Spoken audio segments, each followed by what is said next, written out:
What's up, mathletes? Welcome to section 4.1b, graph quadratic functions in standard form. Again, except this time it's going to be a horizontal translation. Yesterday we had a VT and today we're going to have an HT. Let me show you what that means. But first, let's do a PEMDAS review. So if you see something like this, make sure you do what's inside the parentheses first. The operation here inside the parentheses is addition. So it'd be negative 2 plus 3, which is 1. And then you do the exponent, you'd square it, and then you do the subtraction. All right, so let's see. We've got a graph of f of x equals x squared. We remember from yesterday, from last video, that we choose as the center of the table 0, and that's squared, and then we go 1, 4, 1, 4 in either direction. And the graph looks like this. Now, today, we're going to do something a little different. You can see this is, before we square it, this is x minus 3. PEMDAS tells us that when we're evaluating, we have to do the subtraction first, and then the squared afterwards. So, what I'm going to do is I'm going to not choose 0 to be the center of my table anymore. I'm going to choose, in this case, 3. 3 is the number that cancels. As you can see here, 3 minus 3 gives you the 0, and then when you have 0 squared, you have 0. Now, it's interesting, we have 0 here and we have 0 here. And you can also see the pattern 1, 1, 4, 4, 1, 1, 4, 4. So, really what's happening is we're changing the x values. If 3 is the number that cancels, then we put a few numbers on either side, 1 and 2, and then 4 and 5. And because you do the subtraction, 5 minus 3 is 2. 2 squared is 4, just like it is over here. And then 4 minus 3 is 1. 1 squared is 1. So that helps us graph the parabola. And as you can see here, if you plot all these points, like the vertex here is going to be 3, 0. Not 0, 0 anymore over here. It's actually going to be 3, 0, like this. So this is what's called a horizontal translation. You can see it shifts over to the right 3 units horizontally. Let's take a look at what's going on here. X plus 2 squared. Well, I think to myself, what is the number that cancels inside? And that'd be negative 2. So we have negative 2 here, and then negative 2 plus 2 is 0. 0 squared is 0. And we get the 0, 1, 4, 0, 1, 4 pattern that we've gotten before. It's just in a different location with the x values. 0, if you put 0 in, 0 plus 2 is 2. 2 squared is 4. Negative 1, you put negative 1 plus 2 is positive 1. Positive 1 squared is 1. We already did this one here. Negative 2 cancels with positive 2, and you could just get 0. 0 squared is 0. Negative 3 plus 2 squared is negative 1 squared, you get 1. Negative 4 plus 2 is negative 2, and then when you square that, you get positive 4. And you're going to get another parabola again but it's going to be, the vertex is going to be over here at negative 2, 0. Negative 2, 0. It's been horizontally translated, in this case to the left, negative 2 units.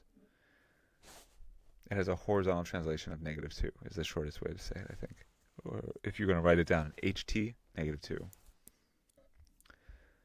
All right, so what gives you cancellation here? That would be negative 1. So let's make sure we put negative 1 in the center, and we have a few numbers on either side, 0, 1, negative 2, negative 3. But now when you put them in, you can see there's a whole lot of PEMDAS going on, and you might want to make your tables large. When you're in your composition books, you might want to make sure that these rows that you have are not small, but give yourself plenty of room, because there's a lot going on here. Let's start with the middle. Negative 1 plus 1 is 0, and then when you square it, you get 0, and you subtract 2, you get negative 2. Whew. All right, let's do 0. 0 plus 1 squared. 0 plus 1. The addition first, you get 1. Then you square it, you still get 1. And when you subtract 2, you get negative 1. 1. When you do the addition, you get 2. Then you square it to get 4. And you subtract to get 2. As you can see, you get similar numbers on the other side also. Negative 2 plus 1 is negative 1. When you square it, you get 1. You subtract, you get negative 1. When you add negative 3 plus 1, you get negative 2. Squared, you get 4. Minus 2, you get 2. And so here we're going to have a parabola. If you graph all of these points exactly where they need to be, it looks like this. not only does it have a horizontal translation, but also has a vertical translation. The horizontal translation, it started at 0, 0, as you can see from the dotted line, and it goes over 2 units because of, over 1 unit because of the +1 here, and then down 2 units down here. So these are where the points are all going to be, and then you can see there's a axis of symmetry as well. We'll talk about that more in a second. Okay, now let's talk about the domain. Again, with all of these parabolas, just like before, the domain is going to be all real numbers from negative infinity up to positive infinity. If you're going to collect all the x values here, every single x value is represented, or it could even be on the table, and you would be able to produce a y value. Like, it doesn't matter what x value you choose, you're gonna run it through this function, and you'll get a y value out. We'll see some more examples later on that don't, but that's not necessarily going to be true, but it's true here. Okay, so let's think to ourselves, what's the maximum y value? What's the highest the y value goes? In this case, it goes up to positive infinity. And in fact, all 4 times, that's what it's going to be. So here, you can see it's positive infinity. What's the minimum value of y? The minimum value of y here is 0. That's as far down as it goes before it goes back up again. And then same here and here. It's always 0. In this case, it's going to be negative 2, because you can see from the -2, it all got shifted down 2 units. So the minimum used to be 0, but now it's negative 2 because of the vertical translation. So therefore, the range is going to be a collection of all the y values from the minimum up to the maximum. And you can see the range from 0 to positive infinity, 0. We're actually going to include 0, so we need a square bracket, 0, comma infinity, square bracket, 0, square bracket, comma infinity. Here, we have to go from the minimum, which actually is lower now, negative 2 up to infinity. And where's that vertex? It is right here, 0, 0. It's 0, 0 on the parent. And then you can see it got shifted over 3 units at 3, comma 0. So that's where the vertex is. The vertex is negative 2, comma 0 here. Ooh. Negative 2, comma 0. And then here, the vertex got shifted to the left 1 unit and down 2 units. So therefore, it's at negative 1, negative 2.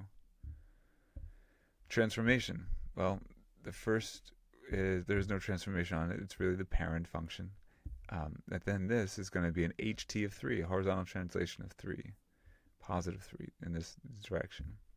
This has a horizontal translation of negative 2 to the left 2 units. And this has both a horizontal translation of negative 1 and a vertical translation of negative 2. There's it has 2 transformations on it. The axis of symmetry shifts now. It used to be x equals 0, but now it's x equals 3. Here it's x equals negative 2, and here it's x equals 0, because it might get shifted left or right.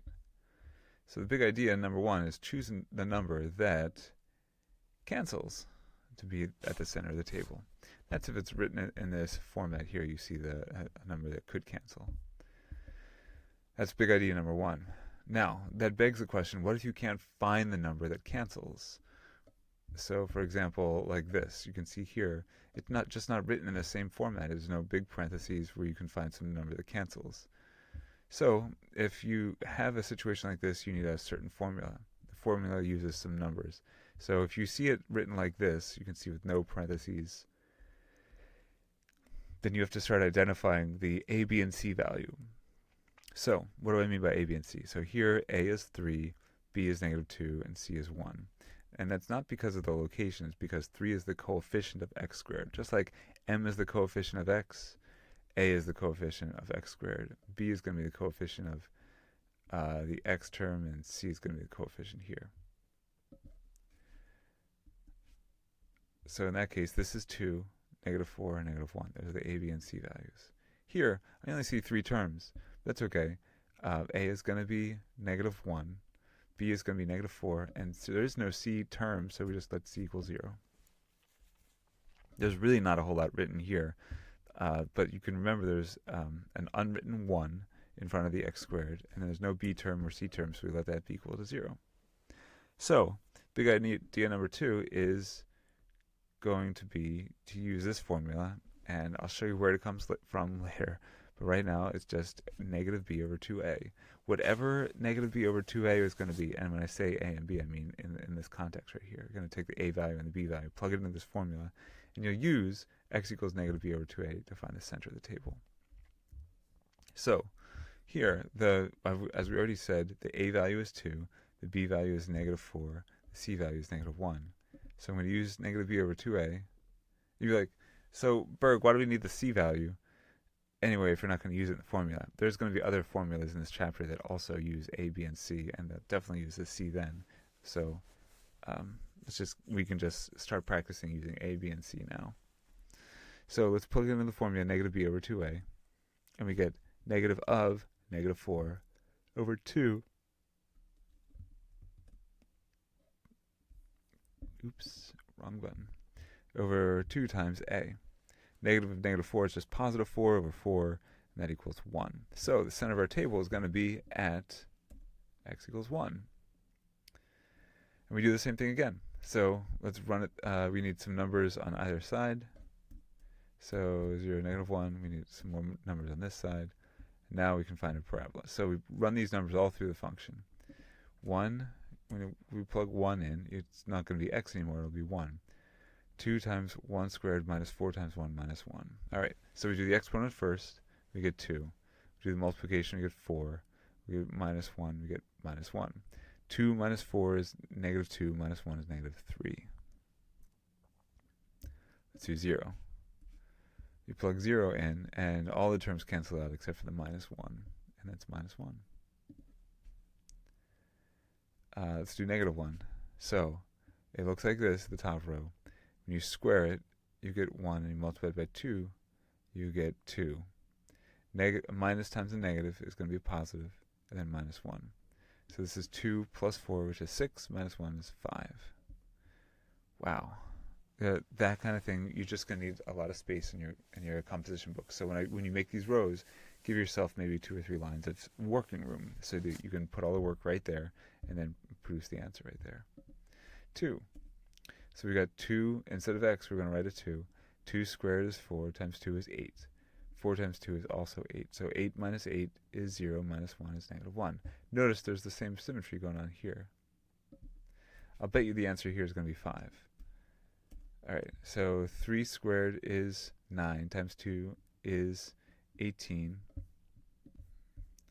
18, and then minus 12, minus 1. 18 minus 12 is 6, minus 1 is 5. And then you can graph all the points, and they look like this. The vertex is down here at 1 comma negative 3, like this, and then you plot the points and connect them. The other points look like this. Alright, that's how you do these problems. We got one more, and then we're done. Oh, and then we'll talk about the features as well. Okay, so start with negative b over 2a.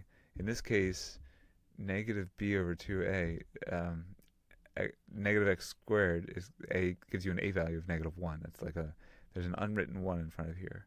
And then b is negative 4. So the a value is negative 1, b value is negative 4, and you plug them into the formula like this. Negative of negative b over 2 times a. In this case, it will be 8 over negative 2, which is negative... No, it's not 8. Positive 4 over negative 2, which is negative 2. So that's the number that goes in the middle of the table, negative 2. And you need some numbers on either side. Let's start with negative 2. Negative of negative 2 squared, well, first you got to square it. Negative 2 squared is positive 4. And then you make it negative again, which is negative 4. Minus 4 times negative 2. The minus and negative cancel, you get plus 8. So negative 4 plus 8 is 4. The negative 1 over here is going to be negative 1 squared, which is 1. And then it becomes negative again, negative 1 minus these. Oh, the minus and negative cancel out again. And we get negative 1 plus 4. And I bet you could figure out what goes underneath the red dot. 0 is a little easier. Everything cancels out. You just get 0. Negative 3. So negative 3 squared is positive 9. Make it negative to become negative 9. Minus, and the negative cancel out. You get plus 12. So negative 9 plus 12 And the answer is 3. Negative 4 squared is 16. Make it negative to become negative 16. Minus and negative cancel out. Negative 16 plus 16, cancellation. You get 0. All right. Then we plot those points, and you can see it looks like this. They're upside down. And then upside down part comes from the negative over here. Anyway, compare that to the original parent function. You can see it's shifted and also inverted. It's upside down. Domain, like I said before, you can take any x value you want and produce a y value. So you collect all the x values. This graph goes continually to the left and to the right in both directions forever. So therefore, all real numbers are in the domain from negative infinity to positive infinity. But for the y values, there is not all y values are on the graph. So you can see the maximum value of y here is infinity, but the maximum over here is where the vertex is at 4. You can see it on the graph here, on the table. The highest number on the y values is 4, and the highest part of the graph is here at 4 also. The minimum y value, this has a minimum of negative 3, goes down to here. You can see it on the table at negative 3, you can see it on the graph at negative 3. That's the lowest y value achieved. But there's no lowest here, it goes down to negative infinity. Range, that will go, when you collect all the y values for the range, it's going to be from negative 3 to infinity, including negative 3. And here it would be from negative infinity up to 4, so negative infinity 4. The vertex is at 1 over and 3 down, so 1 comma negative 3. And here it's at negative 2, 4. That's where the vertex is. Transformation. All right. We've got a vertical translation of negative 3, gets 3 units down, and a horizontal translation of 1 unit over, and a vertical dilation of 2. We can get that from the just seeing that the a value is 2. This is going to be twice as skinny, twice as tall as the original. Here, we've got a vertical translation of 4. It's 4 units over. It's 4 units up. 1, 2, 3, 4 units up. Horizontal translation of negative 2. 1, 2 units over. And it's also flipped. And we're going to say it has a vertical dilation of negative 1. It's been flipped over. It's been stretched in a negative way. Yeah, there it is. Axis of symmetry. The axis of symmetry has been shifted maybe left or right depending on the horizontal translation. So it used to be at the very center along the y-axis at x equals 0. But now it's been shifted because of the horizontal translation of 1. The axis also gets shifted over here to x equals positive 1. Here, because of the horizontal translation of negative 2, the axis of symmetry is at negative 2. Thanks for watching, guys. It's been real. Take care. I'll see you in class.